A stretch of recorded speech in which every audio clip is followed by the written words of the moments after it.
Pleased to be joined by Nick Kyrgios and Jack. Captain McEnroe's grinding. It's nice to see the captain doing the work. Yeah. I mean, he's a legend. We all know that. He's got a lot of intensity. You know, he wants to win as bad as we do. That's for sure. We saw it last year, and yeah, we love playing for him. He's got at least 50 steps on that Fitbit after that pedaling. I want to ask you though. Last year, when McEnroe got in your face, that was one of those enduring images of this whole event. I'm wondering, coming here, what are you looking to get out of it this year, and how are you going to take this weekend and spin it forward as you go try to defend all those points? Yeah, thanks for reminding me. Yeah, I mean, I think last year, honestly, even though the first couple weeks after this event last year I didn't have the best singles results, but you know, anytime you can learn from a great in our sport like this, I think we all kind of thrive off that, and the team environment as well. We all seem to bring our best tennis with that as well. I feel like we all played really well last year. Obviously, the doubles was big as well, but yeah, I'm just going to try to go out, listen to Captain McEnroe, take all of his advice and notes for the matches, and take what he has to say and use it for the rest of the fall as well. Nick, we got a PA announcer to test the audio with an Aussie accent just to make you feel at home. You seem to have nice chemistry with Captain McEnroe as well. Do you feel like he gets you and who you are? Yeah, definitely. We've got a lot of similarities on court. Obviously, very emotional. Play with our heart on our sleeve, but yeah, before last year, I wasn't really too sure how he was going to be like and how we were going to interact. But I really enjoyed playing for him, and he's all about the team environment, and he has the best interests of everyone on the team, and I'm really looking forward to getting to play with him again. This guy's name isn't Jack Sock anymore. Now it's world's best doubles player, Jack Sock. That's how everyone's introducing you now. You've won 2 majors in a row. You guys have played doubles together. You guys going to lobby the coach to get in there on the last day of the event? You won a title this year together. I mean, yeah, Leon, medium one. Yeah, I mean, we love playing. Obviously, everyone knows we're good friends. We spend a lot of time off the court together, whatever, playing FIFA, whatever it is, listening to some music, these chest bumps. Nice. Copyright, Brian. But no, we kind of went side a little bit. So. Shoulder bump. But yeah, I mean, there's, hopefully there's a chance for us to get out and play this weekend. But yeah, I don't necessarily love the title as the best doubles player in the world. I feel like my singles career has been fairly decent so far, and I've had some good results, and that's my goal for the rest of my career is to accomplish what I'm trying to do there. But yeah, I guess for the meantime, I like being a half-court player. Yeah, athletes hate it when the media puts labels on things. So I'm going to throw this out to you guys both to kind of put your own label on this. Maybe Jack, you go first, and Nick, you can take it too. 2018 for me has been fill in the blank, Jack. Yeah, 2018 for me has been a learning curve and a learning process in singles for sure on the singles court.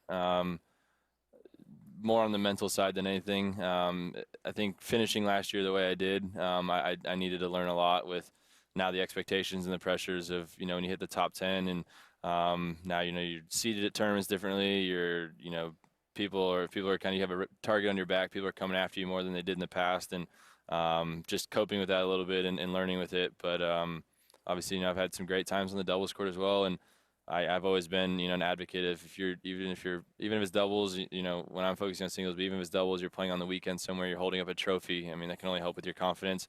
I'm going to look back with hopefully my family one day, in the future, and be like, hey, this was pretty cool. Even I was trying to do all these things in singles, but having a couple of Wimbledon trophies and a U.S. Open trophy, and hopefully in singles one day as well. But still things I'll cherish forever. How do you answer that?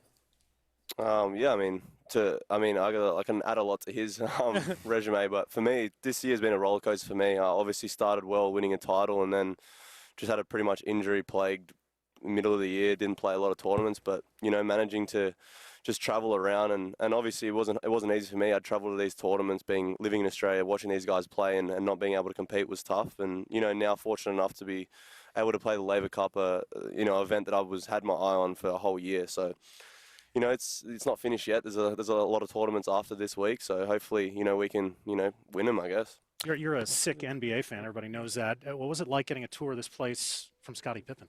It was pretty cool. We both shared our hatred for the Golden State Warriors a little bit.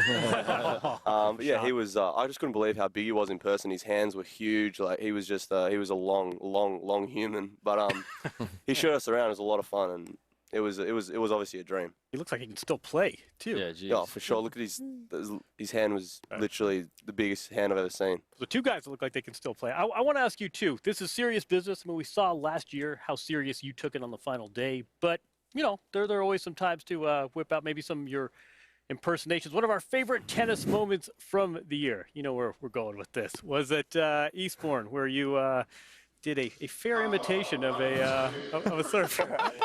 I don't know if that's your normal surfer. You did not.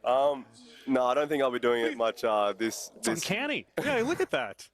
It's almost like you've been working on that. We're going to see that this weekend? No, you won't see this week. You know, I'm going to go out there this week and give 100% every point. So that was almost just to keep me a bit relaxed in my singles matches, have a bit of fun, but I'll be doing it this week. I mean, I want to ask you a serious question, though, because this is not a conventional tournament. It's not really Davis Cup either. How are you processing it? I mean, you guys are playing this thing. You did it last year. What is this like? How are you describing it?